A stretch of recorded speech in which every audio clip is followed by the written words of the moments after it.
I have compiled a list of major critiques of political realism from PAA article as follows. 1. Encourage war and conflict. Realist critics argue that realists can perpetuate the violent and confrontational world that they describe.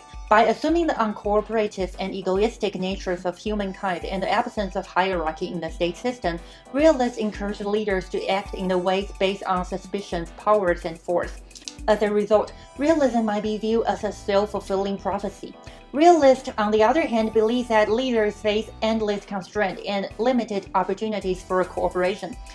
As a result, they have few alternatives for escaping the reality of power politics.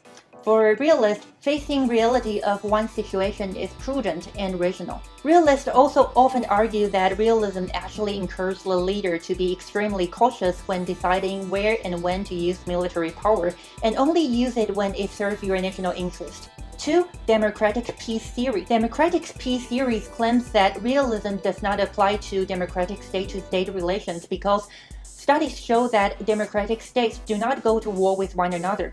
Realists and the proponents of other schools, on the other hand, criticize both the claims and the study that appear to back it up, claiming that the definition of war and democracy need to be tweaked to achieve the desired result to support democratic peace theory.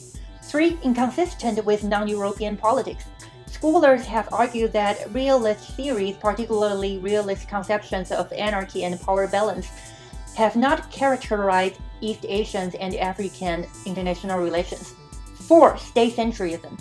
Realist theories of international relations have been criticized for assuming that nations are fixed and unitary units.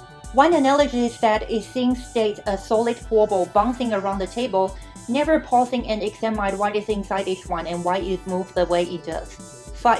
Fail to predict or explain the more recent transformation of international systems. The conclusion of Cold War between the United States of America and Soviet Union in 1991 is one such example. With the Cold War ended, international politics shifted quickly, pointing to a new period of less competition and significant potential for cooperation. As a result of this transition, an optimistic vision of international politics emerged, dismissing realism as old thinking. 6. Associate with appeasement.